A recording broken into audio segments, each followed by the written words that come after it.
minta sama Allah. Kalau Anda lakukan ini, kata Allah, aku mudahkan engkau mendapatinya, bukan engkau lelah mencarinya. Itu yang dimaksudkan. Nah, kalaupun sudah dapat, iman itu akan membimbing kita untuk selalu menyikapi rezeki dengan asas manfaat. Jadi yang Allah berikan nanti berkahnya. Dan berkah itu nggak dilihat pada banyaknya.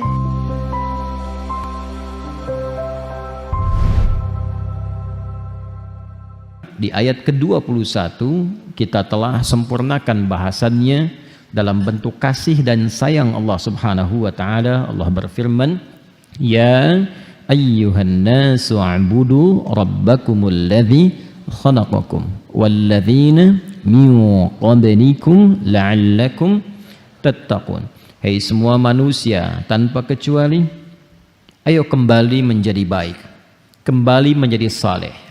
Kesolehan ini akan menghadirkan kebahagiaan dan kesenangan untuk hidupmu dunia akhirat. Maka jalan menuju itu adalah kembali kepada Allah dengan mengerjakan ibadah. Maka sembah Allah, kembali ibadah kepada Allah. Yang Allah Maha tahu jalan kebahagiaanmu itu dengan menciptamu. Karena Allah yang menciptamu, Allah tahu jalannya. Bahkan orang-orang sebelum engkau.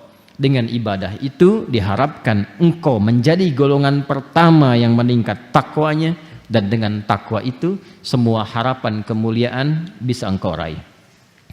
Aku siapkan tempat untuk ibadah yang nyaman untukmu, yaitu ketika engkau mendapat misi berkehidupan di ardin. Wa idh qala rabbuka lil malaikati inni ja'ilun fil ardi. Tempatmu di bumi, aku siapkan bumi itu, ardun itu, setiap tempat yang engkau pijak, dimanapun engkau membawa misi itu, nyaman untuk ibadah. Alladzi ja'ala lakumul arda firasha.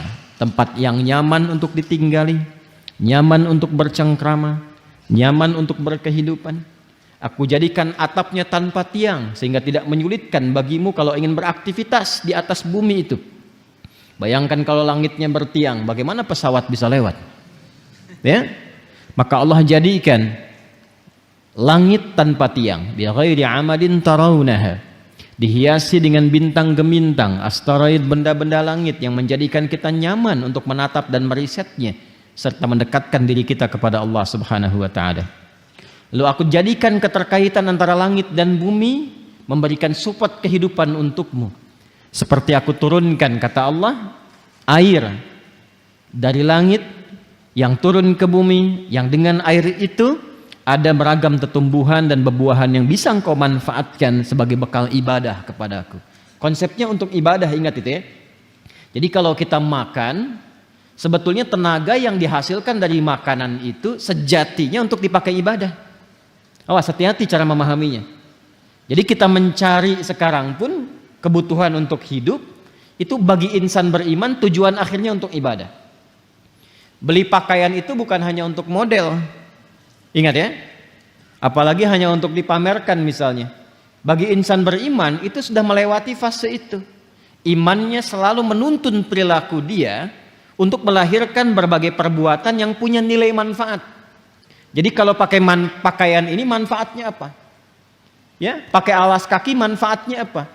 Itu dasar pertama. Insan beriman itu tidak pernah berperilaku dan menggunakan apapun kecuali punya nilai manfaat. Itu dasarnya. Jadi kalau ingin makan, manfaatnya apa? Ingin beli sesuatu, manfaatnya apa? Bukan hanya memenuhi keinginan, tapi untuk melahirkan manfaat yang kiranya dengan itu ada maslahat untuk kehidupan kita. Nah, lewat level itu nanti manfaat itu ditarik lebih jauh ke urusan akhirat. Itu yang disebut dengan ibadah. Jembatannya disebut ibadah. Nah, kalau hanya masuk pada level manfaat di situ saja, itu manusia yang belum beriman pun bisa mendapati visi itu. Tapi bagi insan beriman tidak. Semua yang terkait dengan manfaat pun bukan hanya dunia, tapi tarik jauh sampai ke akhirat. Ini yang menjadikan iman kalau sudah bersanding dengan takwa, maka visinya sampai ke akhirat.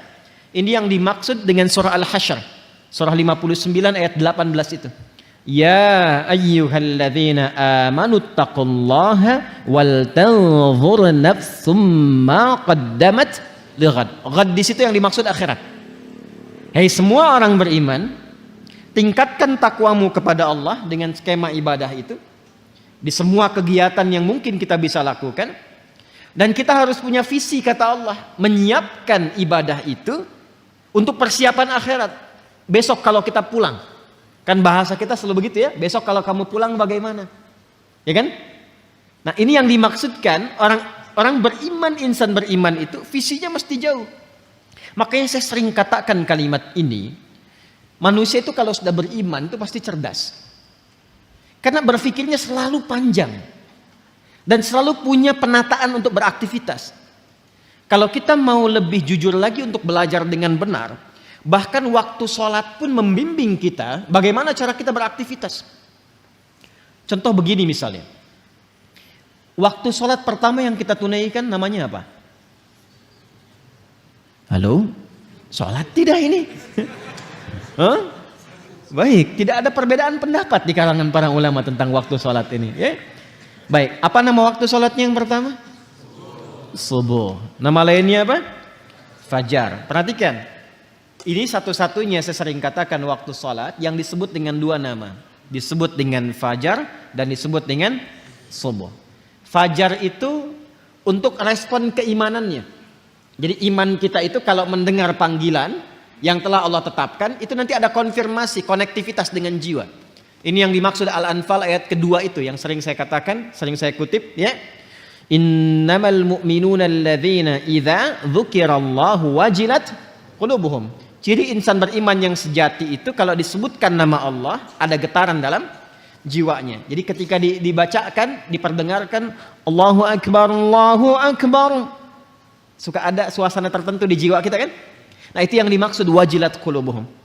Nah, saat kita tidur, ya, saat kita tidur pada umumnya, lalu mendengar suara adzan, dalam keadaan tidur pun kan menghujam ya pada diri kita itu dan membawa kita untuk bangun kan? Pernah merasakan itu?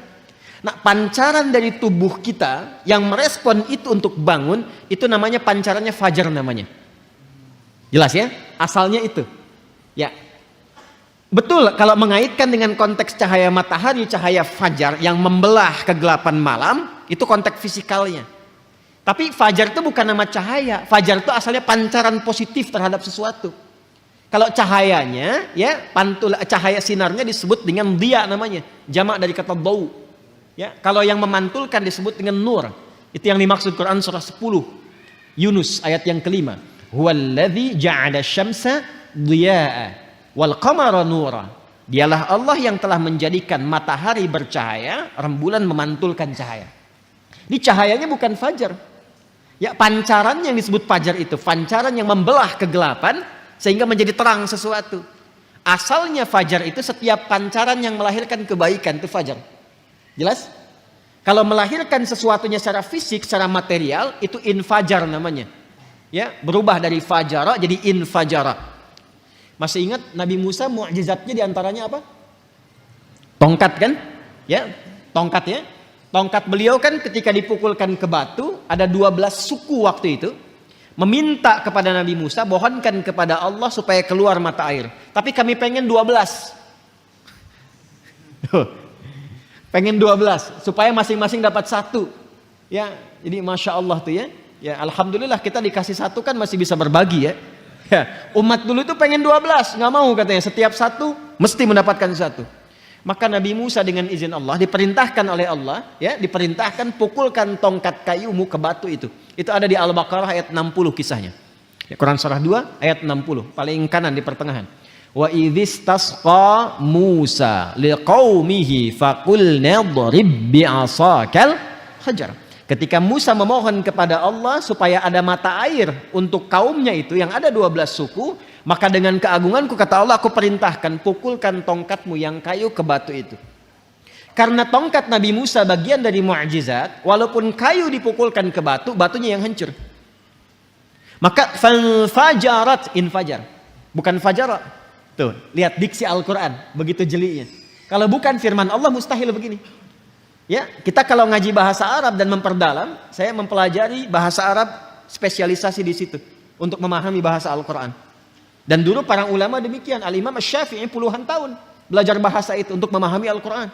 Kemudian dipakai ke Quran, ke fikih dan sebagainya. Ya, walaupun awalnya aktif di bahasa, kemudian beralih ke fikih untuk memahami Quran dan hadis-hadis Nabi Muhammad SAW. Di sini fajarat, infajar, bukan fajarat. Fajarat min husnata asyrata aina, maka memancarlah 12 mata air. Itu infajar. Jadi kalau fajar itu pancarannya, kalau mengalirkan sesuatu yang fisikal disebut dengan infajar. Kenapa salat pertama disebut dengan fajar? Bukan hanya cahaya mentarinya yang membelah kegelapan malam, tapi saat itu ada respon dari tubuh kita yang positif. Merespon seruan dari Allah yang disampaikan atau dikumandangkan oleh muadzin. Jadi di hati kita itu ada dua pancaran. Pancaran keburukan dari provokasi setan disebut dengan fujur. Ya, pancaran kebaikan dari jiwa takwa disebut dengan fajar namanya. Ya, wa nafsi wa ma sawwaha fa alhamaha fujuraha wa taqwaha. Karena itu salatnya disebut salat fajar. Waktu saat cahaya matahari membelah kegelapan malam, dan di saat itulah hati kita merespon seruan keimanan tadi. Jelas? Itu yang dimaksud Quran surah ke-17 Al-Isra di ayat ke-78. Ya, di paling kiri sebelah pertengahan. Ya. Aqimis salata liduluki syamsi ila ghasaqil laili wa qur'anal fajr. Inna Qur'anal fajri kana masyhuda. Satu. Tapi dia juga disebut dengan salat subuh. Ya, subuh. Subuh itu tidak disebutkan dalam bahasa Arab kecuali menunjuk pada awal mula aktivitas yang tertata. Jadi kalau kita ingin mengawali sesuatu yang tertata dengan baik, itu disebut subuh namanya. Karena itu alam saat mulai kita akan mengalami di waktu pagi, kan mulai aktivitas kan? Ya, matahari mulai terbit kan? Akan ditata aktivitas kan? Dengan teratur, Allah yang menatanya, Rabbul Alamin. Maka tataan awal alam pun itu disebut dengan subuh. Permulaannya disebut dengan tanafus. Kata dasarnya disebut dengan tanafas. Buka surah At-Takwir ayat 18. Was-subhi idza tanaffas. Paham? Ya, dan demi waktu subuh itu saat memulai aktivitas, pada saat itulah aktivitas masih ditata dengan baik, karena alam pun mulai menata aktivitas. Coba lihat, kalau kita keluar subuh, yang keluar karbon dioksida atau oksigen?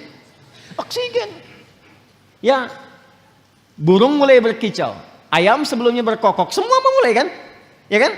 Segala sesuatu yang tertata dengan baik, terukur, itu turunan kata dari kata asbah. Waktunya disebut dengan subuh. Makanya kalau orang Arab bertanya begini, kaifa asbahta ya akhi? Bagaimana kabarmu di pagi ini? Maksudnya bukan hanya nanya kabar, apa kabar baik, bukan. Yang dimaksudkan menunjuk pada keadaanmu telah siap beraktivitas saat ini. Salat pertama kenapa disebut dengan salat subuh? Untuk memberikan kesan insan beriman itu kalau bangun dari tidur, dia sudah punya rencana yang siap dieksekusi di hari itu. Makanya malamnya dicontohkan oleh Nabi istighfar untuk mengevaluasi kegiatan sebelumnya. Setelah itu, setelah dievaluasi, dimitigasi apa yang belum sempurna, besok apa. Itu yang dimaksudkan fa'idha faraghta fansab wa ila rabbika farghab. Direncanakan malamnya, kalau besok saya bangun, insya Allah saya eksekusi ini. Jadi sudah ada rencana. Makanya saat bangun itu, kita bawa rencana kita menghadap Allah, minta kepada Allah supaya apa yang kita rencanakan disetujui. Minta taufik, maka datang lewat sholat, terhubung dengan Allah, minta kepada Allah. Direspon seruan Allah lewat fajar, datang kita bawa rencana, minta dalam sujud. Mohon setelah sholat, ya Allah saya ingin mengerjakan ini seperti apa yang telah Engkau perintahkan. Mohon berkahi dan mudahkan seperti apa yang telah Engkau janjikan. Harusnya begitu. Makanya tidak boleh terjadi seharusnya, idealnya, insan beriman tuh bangun gak tahu apa yang dikerjakan. Gak boleh terjadi begitu. Ini Anda kalau saya tanya, besok jam 7 mau apa? Harus sudah jelas. Jam 9 ada di mana? Hah? Jam 11 ngapain? Jumatan. Besok kan Jumat. Ya kan? Oh, masih bingung. Harus paham. Ya. Di apa yang kita kerjakan itu, insan beriman itu harus jelas. Nanti ada lagi. Masuk zuhur beda lagi konsepnya. Ya. Zuhur itu apa artinya? Zuhara itu terang, baik, nampak semuanya. Kenapa nggak disebut nahar? Padahal siang itu bahasa Arabnya nahar. Itu ada rahasianya. Sampai dengan siang Anda beraktivitas, apakah sudah jelas punya nilai di hadapan Allah? Sudah jelas jadi ibadah enggak? Atau jangan-jangan berangkatnya gelap, sampai siang tuh cuma cari dunia aja. Anda dikasih waktu sampai siang, sampai jam 12 tuh, sampai terang. Terang dunianya, akhiratnya udah terang belum? Jadi ibadah enggak? Anda yang kuliah berangkat pagi tuh, ba'da subuh, sampai ke kampus. Jadi ibadah enggak tuh kuliah? Jadi di Islam itu semua punya makna. Tidak ada satu ibadah pun. Bahkan namanya yang tidak punya makna, itu tidak ada. Semua punya arti. Nah sekarang kalau kita kembali ke sini, kata Allah saya desain semuanya sempurna. Ajarannya jelas, maknanya jelas, tafsirnya jelas, contohnya dulu jelas, hasil dari pekerjaan itu pun jelas. Semua orang yang mengikuti petunjuk di era Nabi masuk Islam, dikerjakan semua petunjuk Nabi dengan benar, semua sukses. Tunjukkan pada saya siapa sahabat Nabi yang benar-benar sahabat yang gagal dalam hidupnya. Gak ada. Karena sahabat itu definisinya yang hidup di era Nabi, di masa Nabi, melihat Nabi, beriman pada Nabi sampai wafat. Hidup di masa Nabi, melihat Nabi, beriman pada Nabi sampai wafat. Cari siapapun orang yang memenuhi kriteria ini, kecuali mereka akan sukses di semua bidangnya.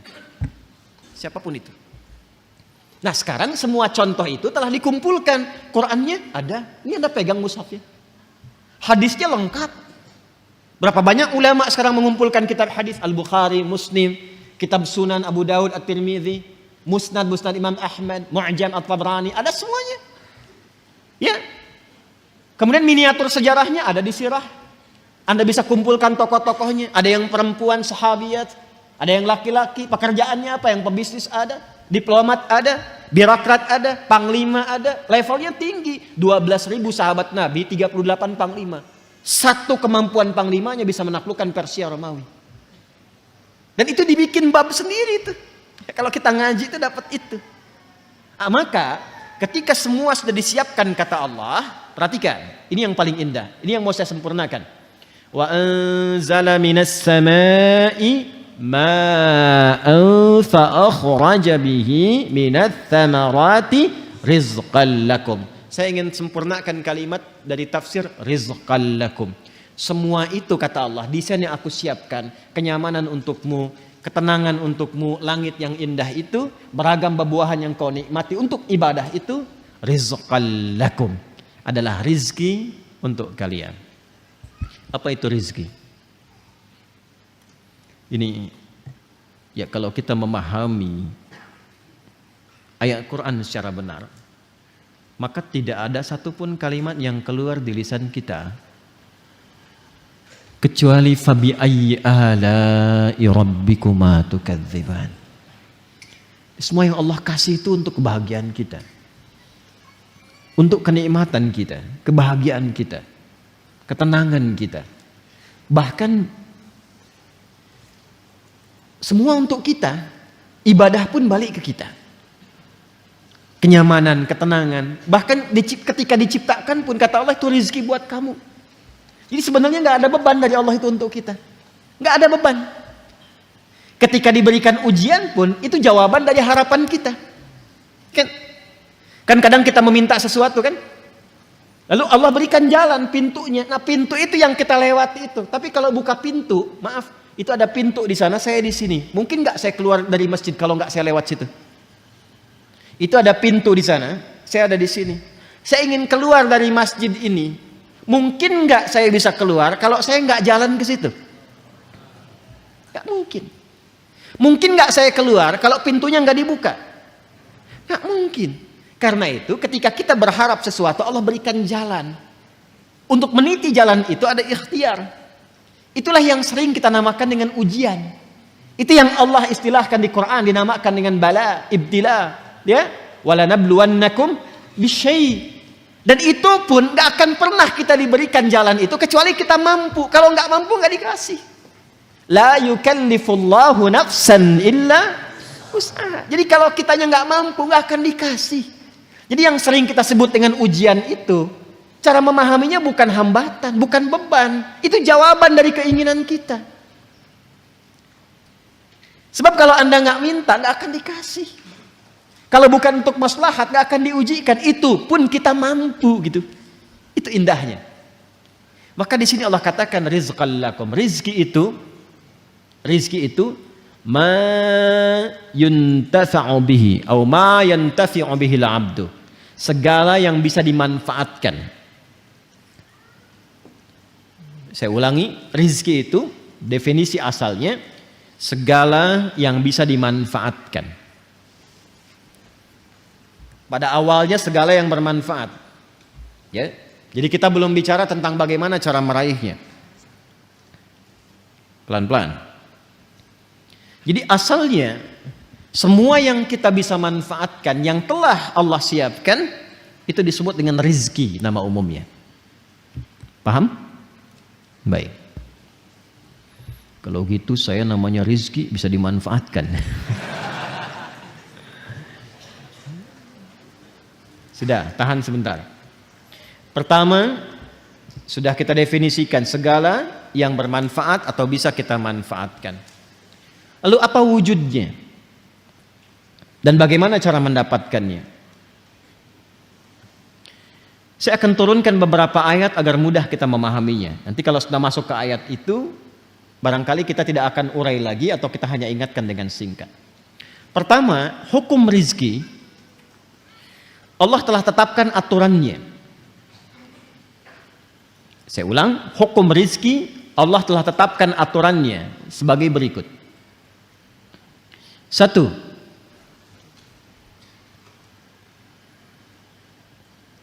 Ada rizki yang dikhususkan bagi setiap hamba dan tidak akan tertukar.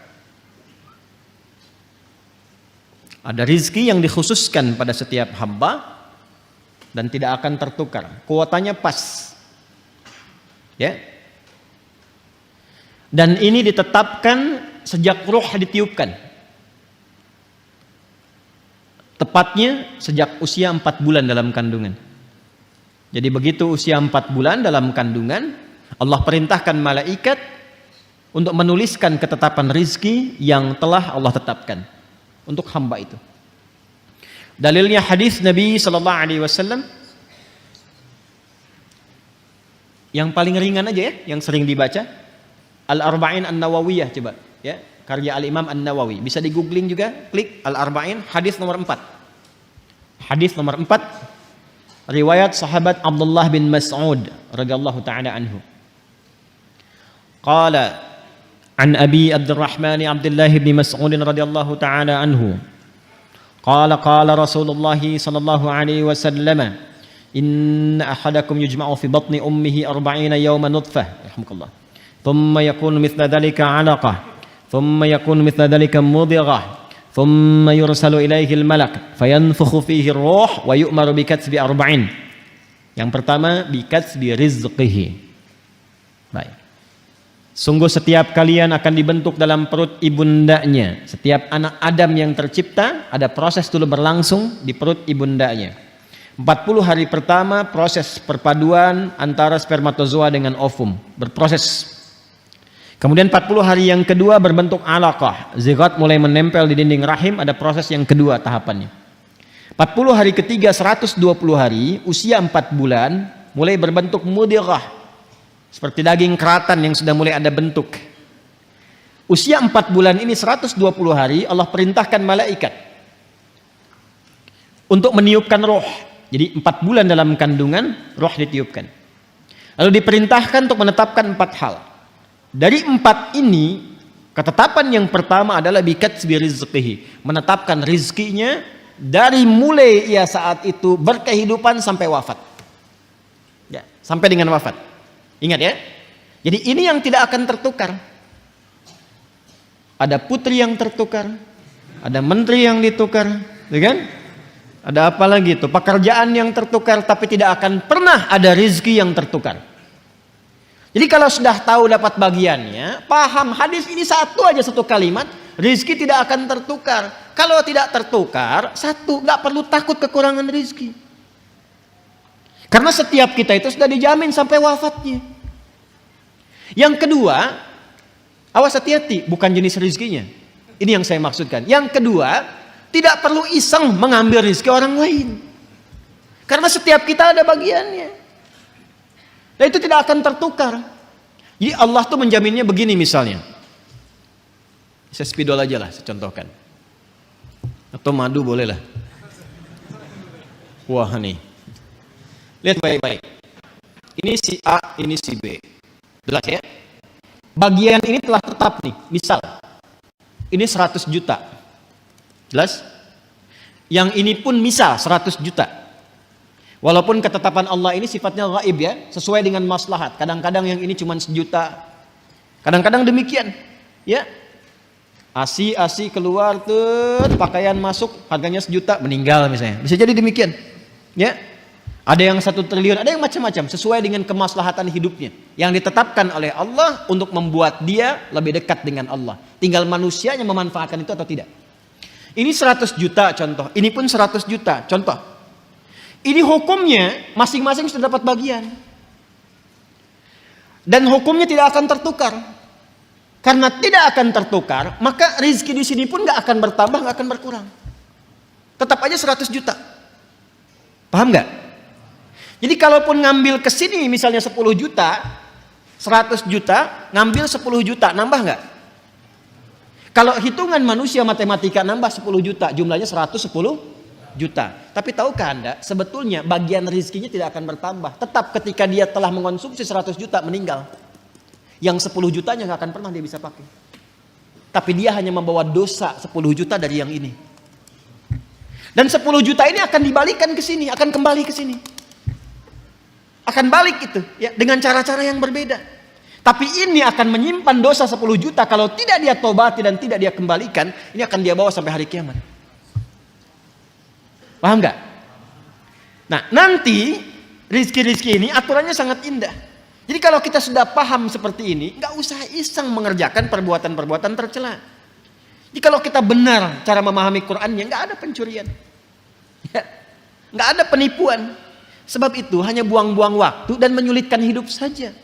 Makanya kan kadang-kadang langsung dibuktikan di depan pandangan kita. Orang korupsi kan, ngambil harta orang kan, ditangkap misalnya oleh penegak hukum. Setelah itu kena TPPU misalnya, diambil lagi semua, dibalikin lagi. Itu contoh dunianya. Paham nggak sampai sini?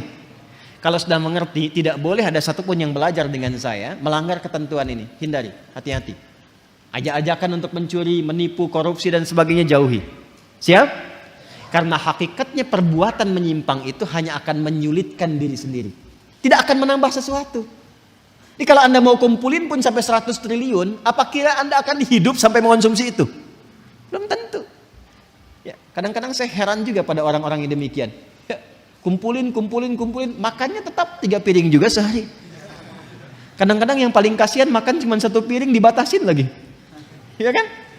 Ya, karena faktor-faktor tertentu bukan yang positif. Jelas. Nah, itu satu. Yang kedua,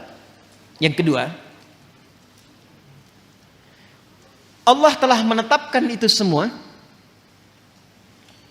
dengan ketentuannya sejak di alam langit. Itu ada di Quran surah ke-51 ayat 18. Quran surah ke-51 ayat 18. Wa fis samai rizqukum wa ma tu'adun. Ayat 22, maaf, 18-nya untuk istighfar, 22-nya untuk rizki. Quran surah 51 ayat ke-22. Wa fis samai rizqukum wa ma tu'adun. Ada ayatnya? Paling kanan agak ke bawah. Wa fis samai rizqukum wa ma tu'adun. Perhatikan cara membacanya. Wa fis samai rizqukum wa ma tu'adun.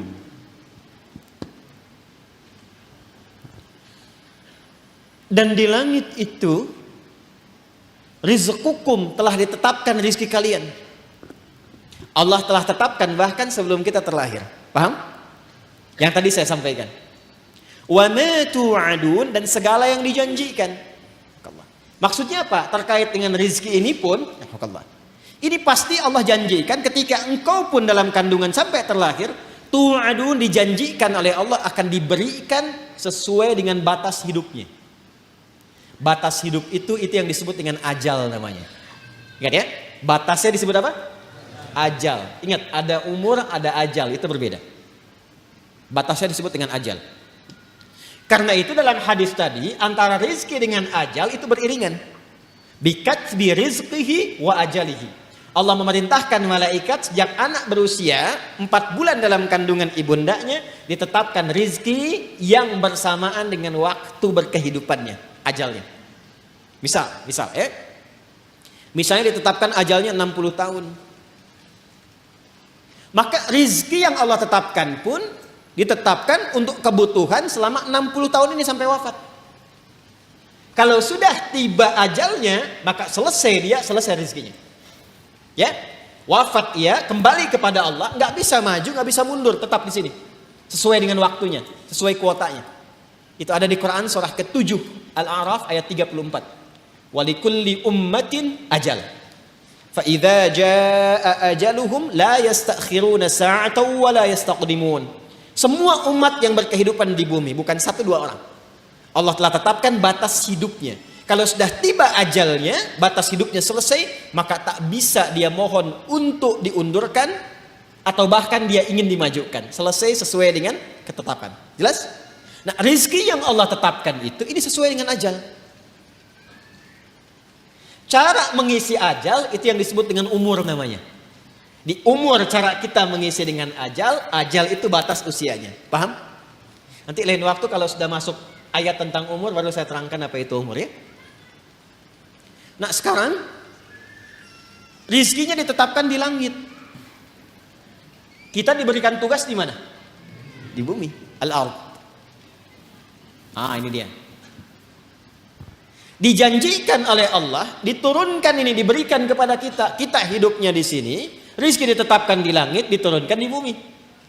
Baik ya, sekarang kita di mana? Di Masjid Al-Ihsan. Bumi kan luas. Ya. Kita di mana sekarang? Di Masjid Al-Ihsan. Masjid Al-Ihsan. Jadi kalau ini bumi begini, di sini tik aja. Ya kan? 1 titik ya.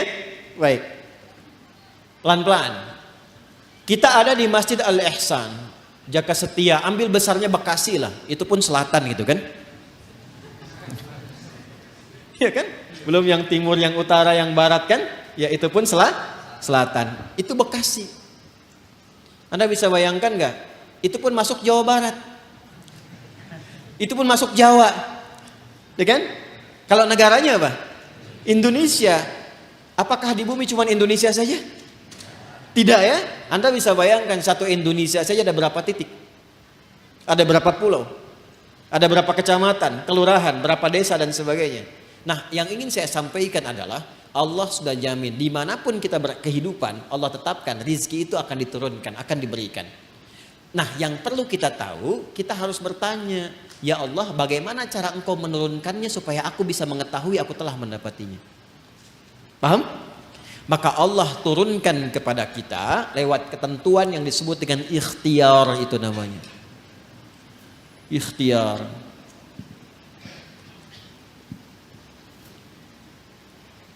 Maka turunlah Quran surah ke-2 Al-Baqarah ayat 168.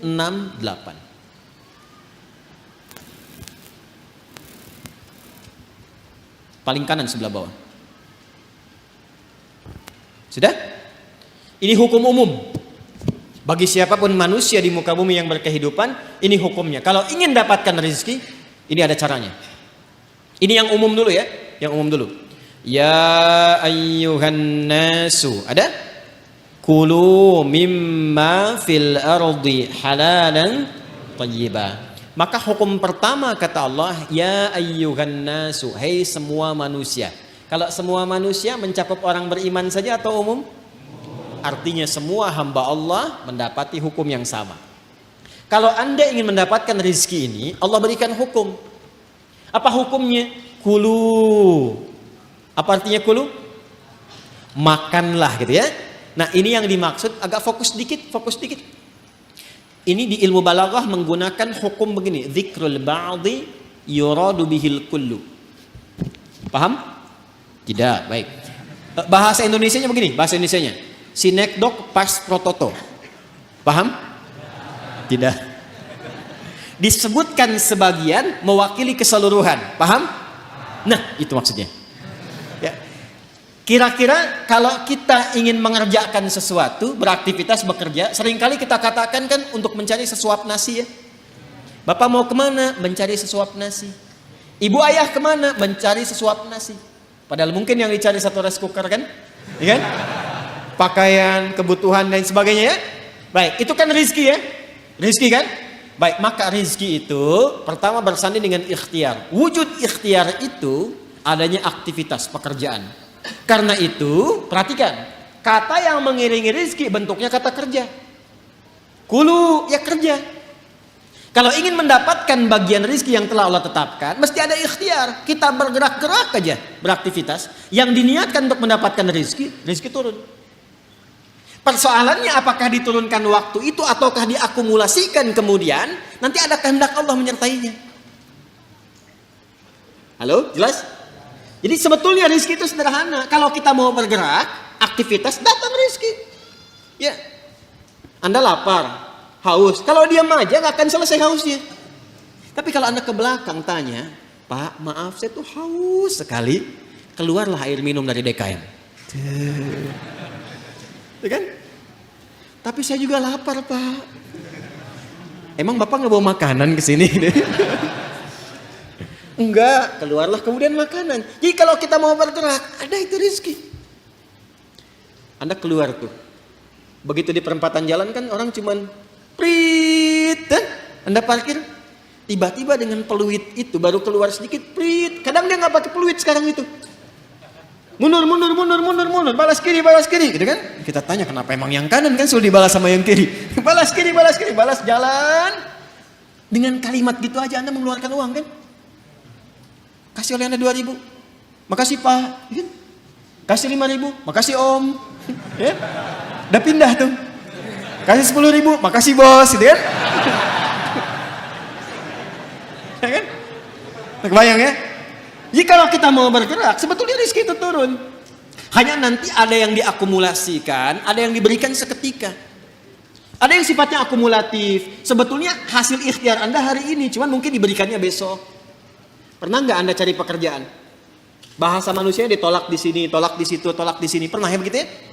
Tapi tiba-tiba setelah seminggu, 2 minggu, 1 bulan, Anda mendapatkan pekerjaan yang tawaran gajinya di luar ekspektasi Anda. Pak mau nggak nih ada peluang 9 juta.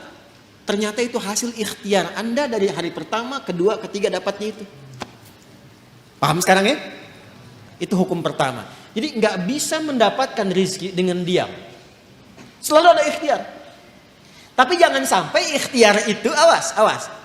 Ditempuh dengan bentuk yang negatif. Atau didapatkan dengan cara ikhtiar misalnya maaf ya, bukan dalam gerak yang positif.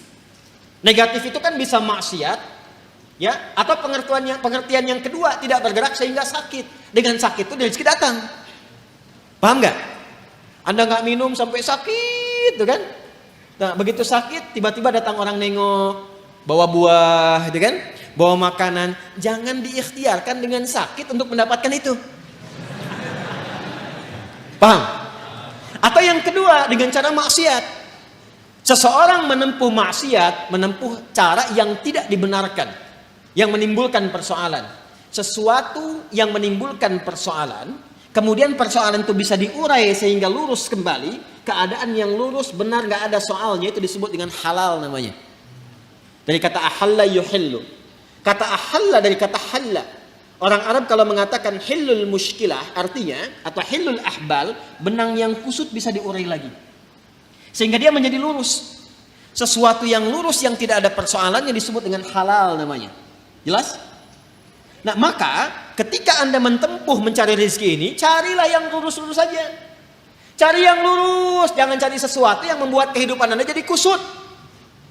Karena itu segala bentuk pintu yang mengantarkan pada kekusutan hidup, yang memungkinkan Anda menjadikan hidup bermasalah, dilarang oleh Allah. Jangan lakukan ini, jangan kerjakan ini. Lawan dari sesuatu yang lurus, yang larangannya ditampilkan sehingga mencegah kita dari kesulitan, disebut haram namanya. Karena itu dihadirkan lawan halal itu dengan haram. Halal pada asalnya menunjuk pada keadaan lurusnya, sedangkan haram hukum pencegahannya. Saking sayangnya Allah kepada kita, saya inginkan hidupku itu lurus, jangan ada masalah. Jangan sampai kamu bapaknya yang korupsi, anaknya yang dibully. Jangan sampai bapaknya yang bermasalah, anaknya yang di sekolah yang diserang oleh teman-temannya. Anak SD diteriaki, bapak kamu koruptor ya, bapak kamu koruptor ya. Apa Anda tega melihat anak Anda bermasalah di sekolahnya hanya karena perbuatan bapaknya? Tuh. Maka kata Allah yang lurus-lurus saja. Gak usah menipu, gak usah korupsi, gak usah nyogok, lurus aja. Kan tadi tahu rizkinya sudah ditentukan, gak akan tertukar. Besok meninggal juga kok. Mau meninggal besok? Paham gak? Paham sampai sini ya? Nah, kalau sudah paham, kalau sudah dapat yang itu, cari yang baik-baik untuk tubuh kita. Tadi jangan sampai mendapatkan sesuatu, betul cara dapatnya halal. Cuman mengonsumsi yang lain yang kira-kira nggak sehat untuk tubuh. Dapat harta dengan halal, beli duren. Durennya bagus, tapi kalau makan duren 100 biji, kan masalah. Maka idealnya dapatkan dengan cara yang benar, konsumsi dengan cara yang menyehatkan. Cara yang menyehatkan itu bahasa Arabnya thayyib. Dari kata tabba, ya kan? Orang yang berkontribusi membantu supaya sehat disebut tabib. Bahasa kitanya dokter. Maka Allah tegaskan supaya kita nggak banyak nanya lagi. Kulu mimma fil ardi halalan. Itu maksudnya. Halalan thayyibah. Ya. Jadi mencari rezekinya di mana? Halo? Di langit telah ditetapkan rezeki. Diturunkan ke mana? Ke bumi. Maka cara kita berikhtiar, ikhtiarnya di mana? Di bumi. Tapi apakah mungkin mencari rezeki di bumi, semuanya bumi kita kelilingin? Tidak kan? Karena itulah ayat yang mengatakan mimma, singkatan dari min dan ma, di setiap tempat yang mampu engkau pijak. Jadi kalau misalnya Anda merasa nggak ada peluang di sekitaran ini, pindah. Kan Bekasi luas. Itu baru Bekasi. Nggak ada di PTM pindah PJS, nggak ada PJS pindah Greenview, nggak ada di sini pindah Pekayon. Pekayon aja masih luas. Nggak ada di selatan pindah utara, nggak ada utara pindah timur, kan? Nggak ada di timur pindah dari kota ke kabupaten, Kabupaten Bekasi. Nggak ada di situ geser pindah Depok, nggak ada Depok pindah. Banyak sekali tempat bisa dipijak.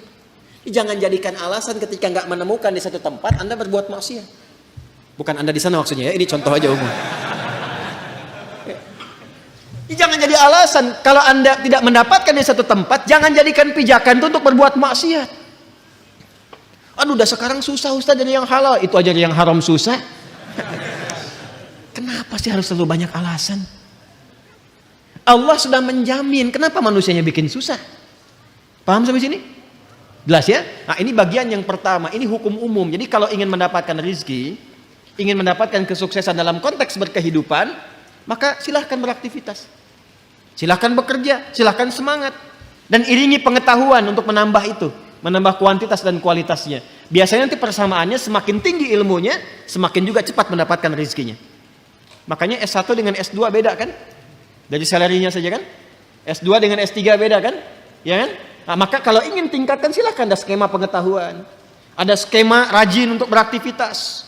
Semakin Anda menguatkan diri, semakin rajin, semakin kuat, semakin banyak bisa didapatkan.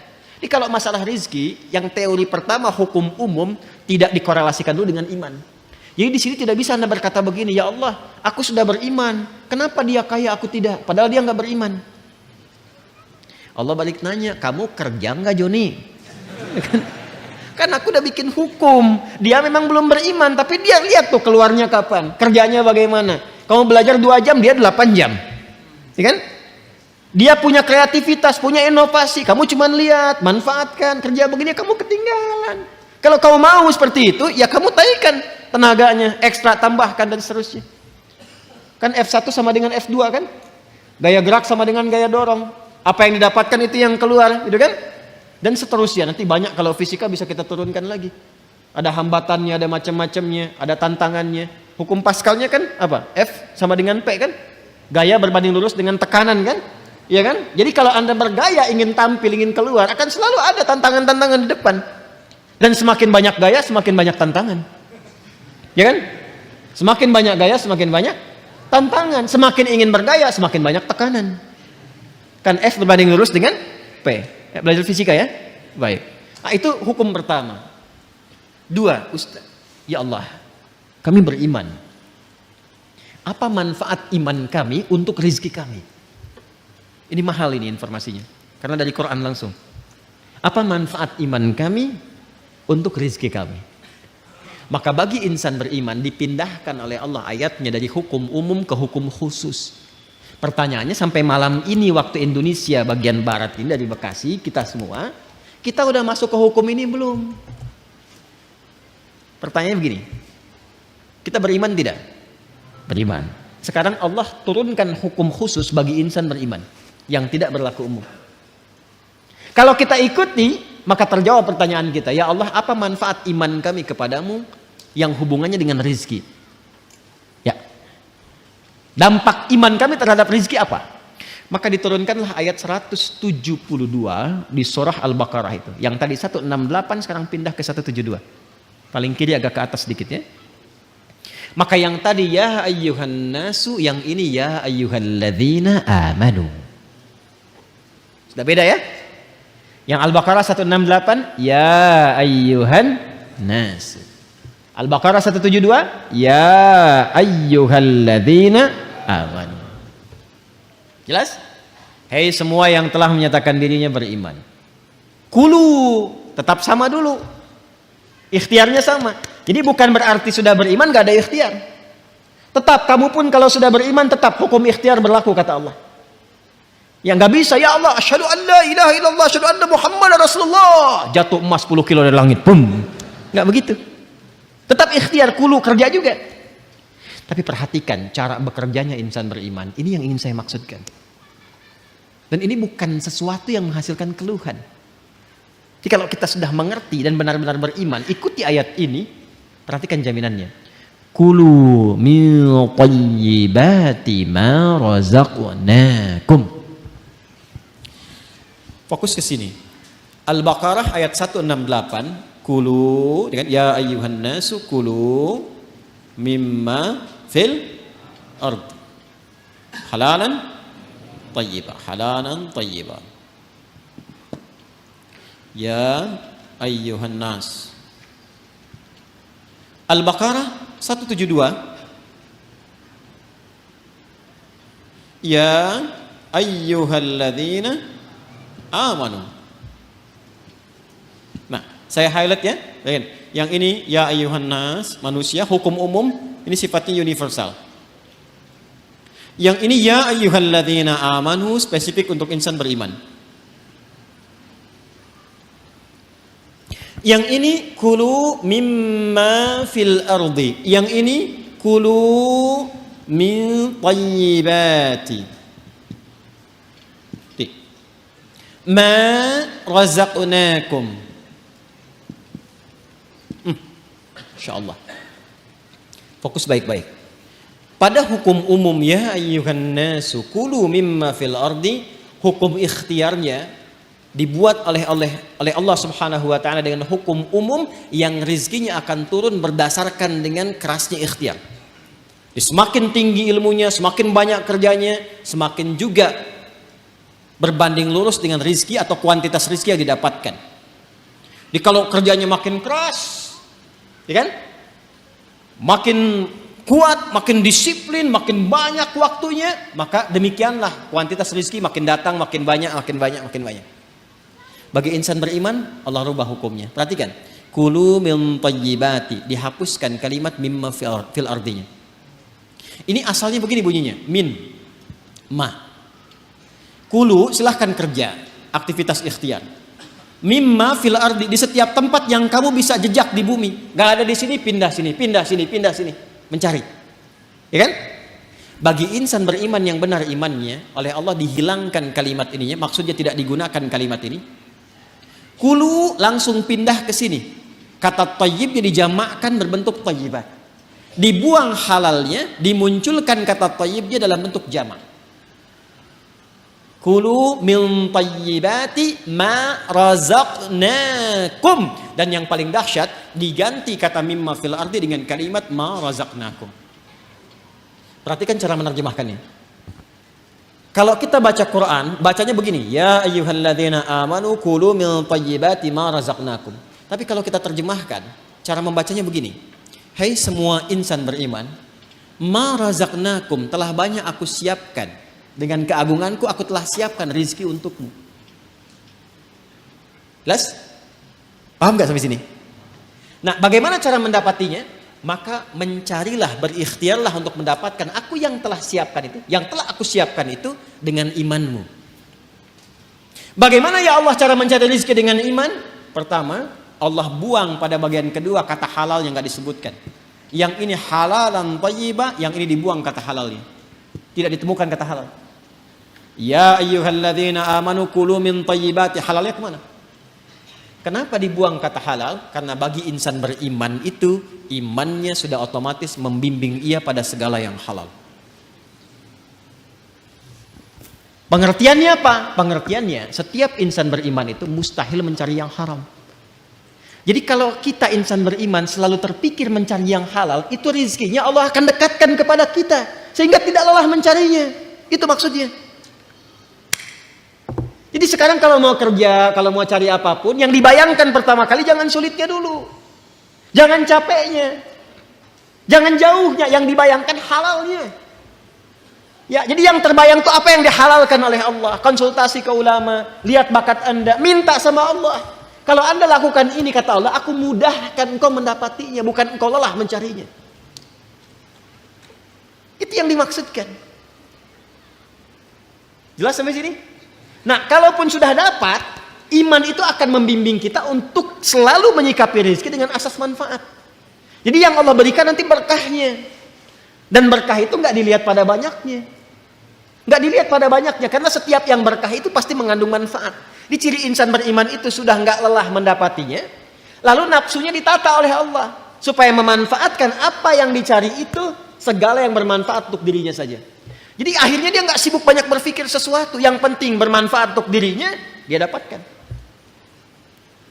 Saya beri contoh begini, yang paling gampang memahaminya. Bapak Ibu kalau haus itu butuh apa? Minum. Sederhananya kan ada minuman, kita minum selesai haus kan? Itu konsep dasarnya. Jadi kalau ada air bening, ini air misalnya bening, airnya bagus, menyehatkan, baik. Kalau diminum, hausnya hilang nggak? Nah, itulah asas manfaat namanya. Saya bukan ingin contohkan saya minum, bukan. Saya tidak terbiasa ceramah sambil minum. Ya, karena memang nggak mungkin ceramah sambil minum itu ya. Ya, simpan dulu. Itu. Yang saya ingin katakan, prinsip minum itu menghilangkan haus. Tapi persoalannya ketika nafsu menunggangi itu, ini masalah. Minum Pak, nggak mau yang ini ya. Pengen buah naga. Naganya coba yang di Depok ya carinya. Kebayang nggak? Sekalian beli nasi goreng ya ke Kebon Sirih, mampir di situ. Jam segini suruh nari nasi goreng yang di Kebon Sirih. Padahal di depan udah banyak keliling-keliling, tek. Nyari sana macet, dapat buah naga, begitu mau Kebon Sirih tutup. Akhirnya nggak makan gitu. Itulah nafsu. Itulah nafsu. Kalau sudah ditunggangi oleh nafsu berdasarkan provokasi setan. Paham nggak sampai sini? Maka insan beriman itu kalau dia mencari rezeki dengan imannya, maka Allah akan bimbing ia mendapatkan rezeki itu dan dijamaahkan bentuk thayyibnya dalam bentuk berkah. Min thayyibati, aku tambahkan kualitasnya sekalipun dalam pandangan manusia kuantitasnya terlihat sedikit. Contoh begini, 1 juta dengan 10 juta banyak mana? Tapi kalau 1 jutanya berkah, maka akan berbeda kisahnya. Akan berbeda kisahnya. 1 juta kalau berkah dengan 10 juta tidak berkah, demi Allah saya katakan 10 juta tidak berkah, besok dipakai besok habis. 1 juta berkah, besok dipakai sampai akhir bulan gak habis-habis. Gak habis-habis.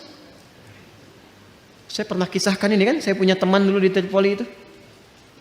Ya, dia dari Bukit Tinggi itu diberikan oleh ibunya yang penyayang. Masya Allah. Rizki yang paling halal yang pernah dikumpulkan oleh ibunya sejumlah $50.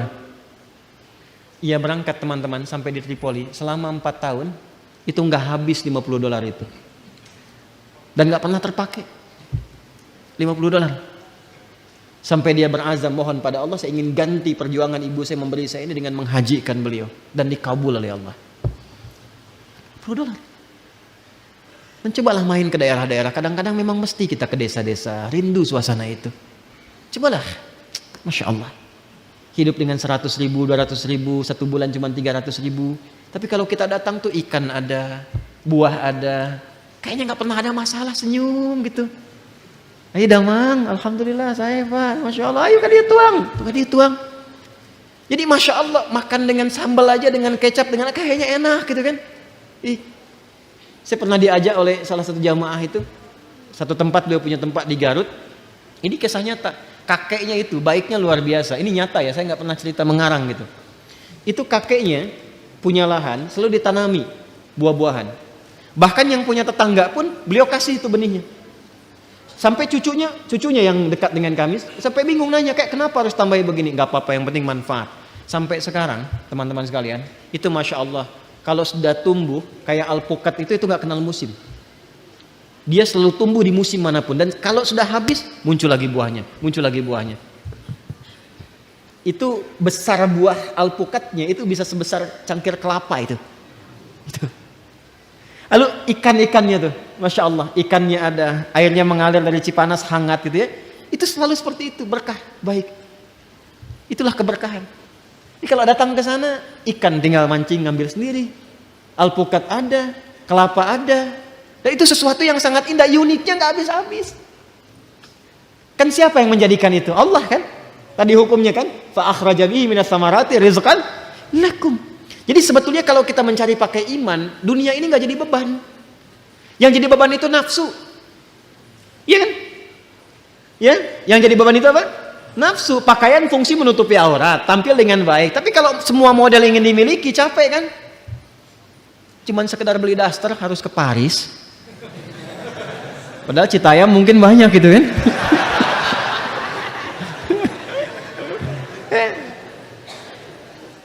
Beli tas, ya, beli sepatu, Cibaduyut banyak gitu. Jauh-jauh ke Amerika, begitu pulang lihat made in Cibaduyut. Ya, saya tidak mengatakan harus tidak boleh kesini kesana, bukan. Yang ingin saya katakan adalah kadang-kadang kita harus menempatkan diri, apa yang kita butuhkan itu ini konsumsi. Kalau cuma memenuhi nafsu jadi beban nantinya. Jelas gak? Nah, jadi kalau kita mencari dengan iman, yang pertama dilakukan adalah kita mendekat kepada Allah, lalu Allah akan mendekatkan rizkinya kepada kita, sehingga membuat rizki itu mudah didapatkan, bukan kita lelah mencarinya. Jelas?